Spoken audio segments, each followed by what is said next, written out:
Hello,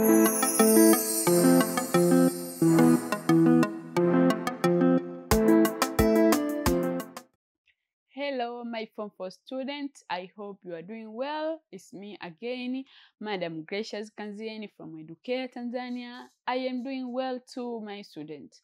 Let us proceed with our chemistry session series. And my Form 4 student, we are proceeding with our topic, which is all about nanometal and their compound. In this topic, we have the introduction and the concept of nanometal. We have the chlorine, we have the hydrogen chloride, we have the sulfur, we have the sulfuric acid, we have the sulfur dioxide, we have the nitrogen, ammonium, but also we have the carbon, and finally we have the carbon dioxide. These all subtopics, we have to cover them in our topic, but it's so amazing that we have already passed through a lot of them. Tumeshaona kuhusiana na concept of nanometal, but also tulidiscuss kuhusiana na nanometal chlorine, their compounds hydrogen chloride, but also tulidiscuss kuhusiana na nanometal sulfur na compound zake sulfuric acid, sulfur dioxide. Vile vile tumejaribu kupitia nitrogen nanometal, but also tumeanza the concept of ammonia. But in the ammonia, my student, today point of concern is about chemical properties of ammonia and the uses of ammonia. Kwamba katika session iliyopita tuliona the introduction of ammonia, how we can prepare the ammonia, and so forth. But also we tried to look on the physical properties of ammonia. But today point of concern is about the chemical properties of ammonia, and finally we are going to look on the uses. Jinsi gani ammonia inaweza kutumika au jinsi gani ammonia ina umuhimu katika mazingira yetu, katika maisha yetu kwa ujumla. Now let us start with the chemical properties of ammonia. When we talk about chemical properties of ammonia, we are talking with the ability of ammonia to react with the other substance. That is all about the chemical property. Katika physical property tuliona kuhusiana na ile physical appearance, colorless, boiling point and so forth, but also tuliona kuhusiana na vile vitu vyote ambavyo tunaweza vikafanyika physical, tukaviona, tukasense kuhusiana na ammonium. Lakini hapa tunaenda kuangalia in which way huyu ammonium uwezo wake wa kufanya reaction chemical combined together. So that's what we are going to look here. Now, reaction with concentrated hydrochloric acid, kwamba ammonium an ability ya kureact with the concentrated sulfuric acid. How and what are the chemical reaction? Now let us see. Kwamba when a glass rod dipped in concentrated hydrochloric acid is placed at the mouth of a gas jar containing ammonia, dense white film of ammonia chloride are formed. Kwamba when a glass rod dipped, kama kile glass rod ambacho kinatumika katika kufanyia testing kitakuwa dipped, kitaingizwa kwenye concentrated hydrochloric acid, ambapo ile concentrated hydrochloric acid ambapo kitaingizwa katika ile the mouth of a gas jar containing ammonium gas, kwa sababu tunajua kwamba gas inakuwa collected katika the gas jar. So kikiingizwa pale katika mdomo wa ile gas jar ambayo itakuwa imecontain sasa ammonium gas, the dense white film of ammonium chloride are formed. Kwamba hii white films itatokea, na hapo ndipo tutaona tutaona reaction imetake place ya nani? Ya ammonium. So this is the simple demonstration of chemical reaction equation, which simply show how the ammonium gas kwenye ile gas jar baada ya kuweka dip ya ile glass rod ambayo ina concentrated hydrochloric acid, kwamba huyu hapa ni ammonium gas ambayo wakati huo kwenye setup yako yupo kwenye gas jar, amekuwa collected there. Lakini una ile glass rod yako ambayo umeweka hii concentrated sulfuric acid. So kama umeiweka hii mean that ukishaweka pale, what's going to happen, we are going to have the ammonium chloride, ambayo hii ni fumes, the white fumes ambayo itakuwa formed there, ambayo ni ammonium chloride. So this is used as the test for ammonium gas. Pia hii inatumika kama test, tunaweza tukatumia kama test. Tunapoongelea test tunaongelea kwamba ukini test tunaweza kujua uwepo wa gesi fulani katika a certain substance au a certain setup, kwamba hapa kuna setup ya vitu fulani, ya chemical fulani, lakini tunataka tutesti kwamba in this setup, in this chemical, is there any ammonium gas, is where tunatumia hii glass rod ambayo iko made up of concentrated sulfuric acid, ambayo tukidip kwenye ile mouth of the gas jar, we are going to have this dense white fumes. Na hii dense white fumes inatoa ishara au ina indicate uwepo wa hiyo ammonium gas hapo. So this is a test for ammonium gas. My student, ukikutana na swali what are the chemical tests for ammonium gas, simply kwamba gas jar kwenye ammonium gas kwenye gas jar, ukidip the rod glass ambayo ipo made up of concentrated sulfuric hydrochloric acid, itatokea hii white fume ambayo hii ita indicate kwamba kuna nani, uwepo wa ammonium gas. Another is the oxidation of ammonia.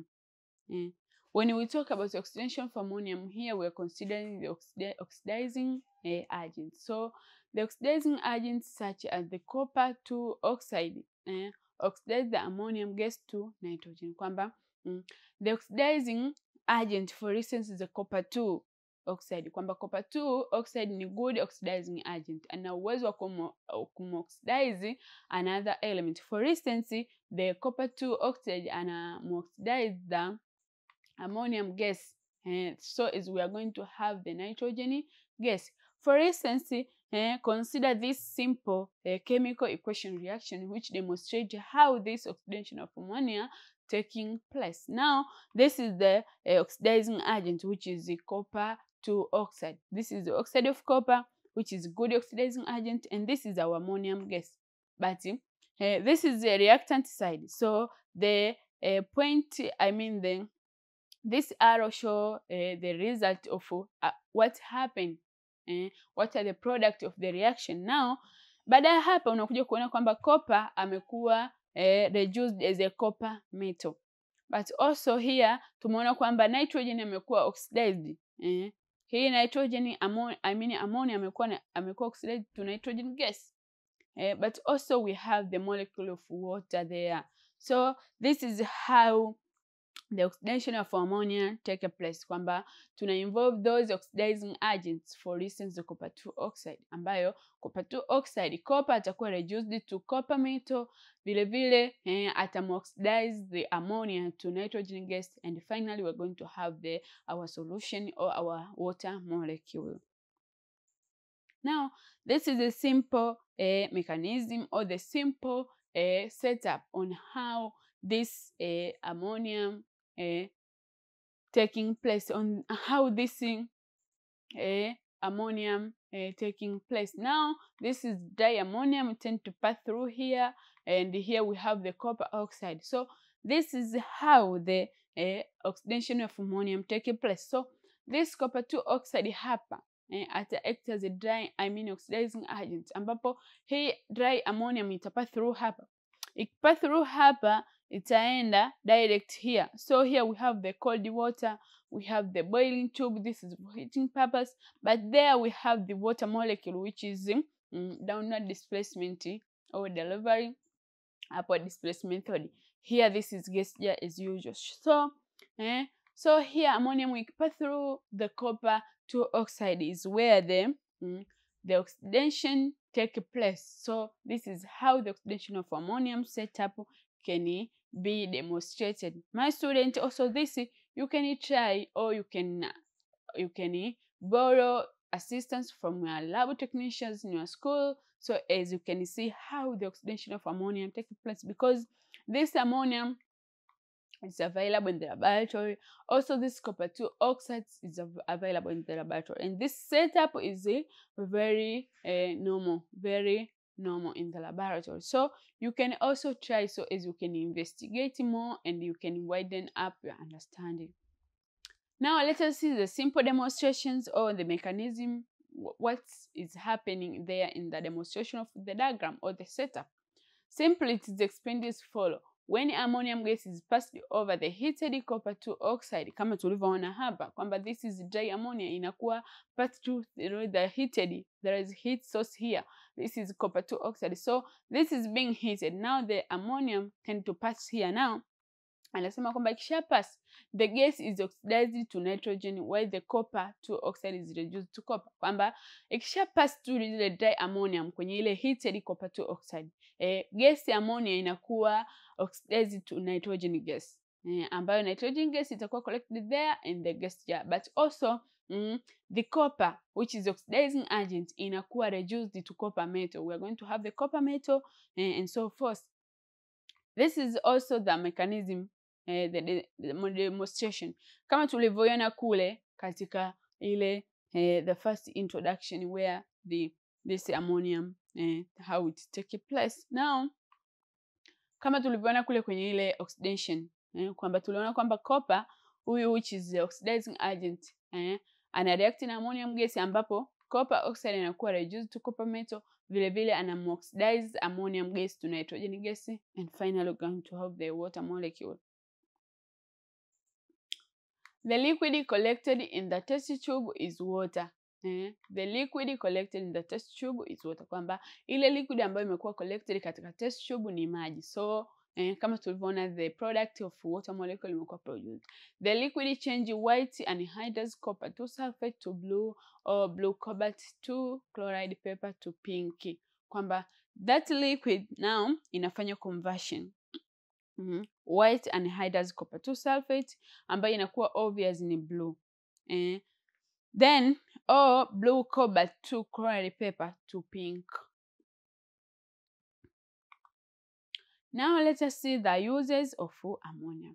Tuliona kwamba in concept of ammonium today, the point of concern is all about chemical properties and the uses. Only the two scenarios. Now we have already looked on the chemical properties. Now let us move in the uses of ammonium.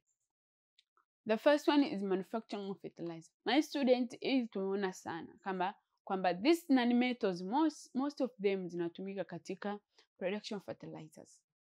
Tunapoongelea fertilizers means that tunaongelea kwamba mbolea. So ammonium pia is used in the manufacturing of nitrogenous fertilizers such as ammonium sulfate nitrate ambayo ni ASN, ammonium sulfate AS, diammonium phosphate ambayo ni DAP, but also we have the calcium ammonium nitrate CNA and ammonium nitrate AN. So the most of the fertilizers are made up of ammoniums also. Vile vile katika nitrogen tuliona kwamba nitrogenous fertilizers zinazalishwa kupitia the use of ammonium nitrogen gas, but also use of ammonium gas tunaweza tuka produce or tuka manufacture those ammonium, those nitrogenous fertilizers kama unavyoona hapa ASN, DAP, AS and AN so forth. Another is cleaning, kwamba this ammonium is mostly used in the cleaning. When I'm talking about cleaning here, it's just covering a wide range. For instance, ammonium softens water and neutralizes acid stains caused by the perspirations, that's making washing easy. So those stains ambazo zimekuwa caused by perspirations, this ammonium is used in softening. Kwa hiyo hii inapelekea katika wakati wa kufanya usafi inapelekea that is a washing, maybe a washing something, kwa sababu zile stain ambazo zimesababishwa na hizi perspirations, this ammonium inasaidia kufanya easy washing, inasaidia kufanya wepesi wa kuondoa zile stains, but also katika softening water, kwamba this ammonia inatumika katika kufanya softening water, but also neutralization acid inafanya neutralizing, kwa sababu tuliona ammonium ana exist katika alkali solution, ana exist katika base solution, ambayo tuliona kwamba uwepo wa ile OH na ile ammonium ions na OH hydroxyl ions, ambapo zile hydroxyl ions ndo inapelekea uwepo wa base au alkaline solution ya ammonium. Now kama ana act kama alkali solution mean that ana neutralizes the acid. But also refrigeration. Where refrigeration kwamba liquid ammonium can be used as a refrigerant because of its high volatility. Ammonium ni high volatility compound.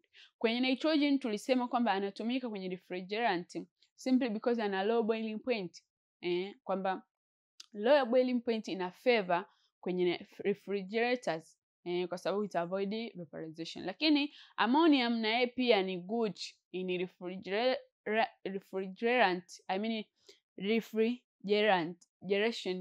refrigeration kwa sababu simply ana highly volatile. Kwa hiyo its characteristic of being volatile is where inakuwa good or used in refrigerant system. Another is ammonium is used in manufacturing of nitric acid.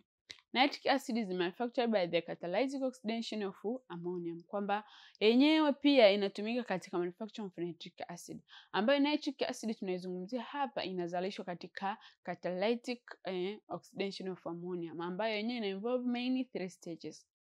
Ya kwanza tuliona kwenye nitrogen kwamba tuna form nitrogen monoxide, then nitrogen monoxide anakuwa converted into nitrogen dioxide. After there nitrogen dioxide now ana react na water. Akisha react na water is where we're going to have the nitric acid. So those catalytic oxidation stages 3 kwamba lazima tuna involve the catalyst which is platinum, lakini tuna involve katika temperature kubwa ambayo ni ya 700 and so forth. So my students, these things they tend to be repeated. Hivi vitu vinakuwa vinajirudia. So it's your own to try to master them, and so as you can simplify your understanding as you proceed. Kwamba toka umeweza kusoma unaona kuna vitu vinajirudia. For instance, this catalytic oxidation of ammonia, the way tunavyofanya manufacture of nitric acid, yenyewe hii inatokea katika Haber process, ambayo yenyewe ina involve zile main catalytic stages. Kwa hiyo hivi tumeona formation of nitric acid vinajirudia. So once you master the one is where you win all of them. Kwamba ukisha master kimoja vyote itakuwa ni rahisi kwako, kwa sababu unajua how to manufacture nitric acid. Those three catalytic stages involved. Yes, so you just passing through, unaona vitu ni rahisi. So just master one of them. Ndio maana hapa sijaziweka zile stages, sijaziweka zile catalytic oxidation stages of ammonium simply kwa sababu tumezisoma sana, tumezirudia. So ukimaster ni zile zile. The aim is to produce the nitric acid. Another is water treatment, kwamba ammonium is used in waste water treatment and purification of water supply. Kwamba ammonium tumeona kwamba yenyewe inatumika katika softening water. Not only softening water but also cleaning. Here we are talking about is all about purification or treatment. For instance, wastewater, zile sewages, yale maji ya uchafu, zile taka za hali ya umiminika. Kwa hiyo unakuta zile taka wanazifanyia treatment, au unakuta sometime wastewater, maji machafu yanahitaji kuwa purified ili yaweze kuwa safe for being kwa ajili ya consumption, kwa ajili ya matumizi ya mwanadamu katika shughuli mbalimbali and so forth. Sasa yale maji kama ni machafu, they tend to use this ammonium to treat them. But also not only the wastewater but also in purification of water supply, yale maji ambayo yanakuwa supplied, water supplies yanakuwa purified with the ammonium sometime. Though kuna some of the elements zinakuwa added, lakini ammonium is among of them ambayo inatumika katika purification. Another is manufacture of various organic substances. When I'm talking about manufacture of various organic substances, I'm talking about those polyvinyl chlorides, polymers, those organic substances, yale material ambayo yote yana made up of hydrocarbons. For instance, ammonia is used in the manufacture of different organic substances, for example, plastic materials. Plastic materials. Also dyes is rangi, explosives, but also the textiles, kwamba ammonium inatumika katika kumanufacture this organic substance. My student, after looking the whole concept of ammonia, now let us see the task. Before I sum the session, let us see the task. Describe 4 uses of ammonia. Describe 4 uses of ammonia. It's a lot. So just pass through 4. The aim is to ensure your understanding, to widen up your understanding, so forth. Now, my students, this marks the end of our session. Thank you for watching. Don't forget to subscribe, like, and comment Educare TZ. Bye bye, my students. I love you so much. Have a nice moment.